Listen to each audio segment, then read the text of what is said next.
Hi Frugal friends! Welcome back to Is Fire for Me. My name's Kim and I'm here with your daily dose of frugality. We are in the middle of the appliances section in 365 Ways to Live Cheap, written by Trent Ham. We are almost through the appliances section. It's been very exciting to learn all of these tips alongside you all. So today we are covering something similar to what we've talked about before. This one is make your own dishwashing detergent. So this is similar to the chapter or the section where we covered make your own laundry detergent. Dishwashing detergent can be made at home with common cleaning supplies. Just mix 1 cup of borax and 1 cup of baking soda in a tub. Some harder water situations may require the addition of a cup or 2 cups of powdered purchased dishwashing detergent. Just put in 2 tablespoons of the powder mix into your dishwasher for each load and save about 15 cents per load. Another tip, instead of using jet dry on the rinse cycle to make your dishes dry, use a couple caps full of vinegar instead. Much cheaper, same effect. I'd be very interested to know if you've experimented with making your own dishwasher detergent.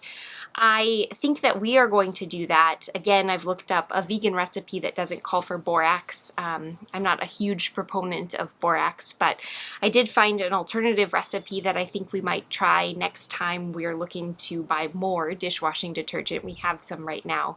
One thing I did do was actually get a different type of dish soap. So one thing I've been trying to do this year, which our current pandemic situation has kind of gotten in the way of, is use less packaging.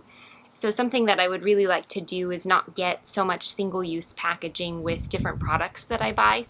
And so I went to a local soap making store and I bought a block of dish soap. So it's to let me use at the sink. So it's a big block of soap and it comes with a little scrubby brush, and I already had a scrubby brush so I didn't have to do that. And then I made a little wooden stand out of some scrap wood that we have in the shop to go under it to make sure that it doesn't sit kind of in its own juices and break down a little bit. So I've got this huge block of soap and you use your scrubby brush and you get it wet and then you just scrubby on the top and then you use that for your pans and the other things that you wash in the sink itself.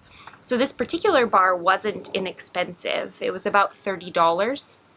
So in theory, if you're looking for the most frugal option, you can often get dish soap that maybe you have to use a little bit more of, but it costs you, just a couple of bucks. So this would have to last 10 times as long to be the most frugal option. But I think sometimes when you're trying to be frugal, you have traditional costs, right? Like monetary costs.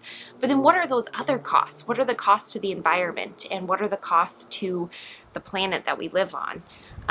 If something is being made single-use plastic, it's using resources on the front end and then it has to be disposed of. And recycling doesn't seem to be the thing that it once was. And so I'm a little bit nervous that the more plastic I consume and the more plastic I use, the harder it is on the planet. So this is one way of being frugal in a different type of resource, which would be the environmental cost. But I am interested to hear if you've made your own dishwashing detergent, or if you've made your own soap, or if you've found a really good, low packaging, low cost, good to the environment option. I would love to hear about that as well. So comment below and make sure you subscribe and tune in, and we will see you back here tomorrow for another daily dose of frugality.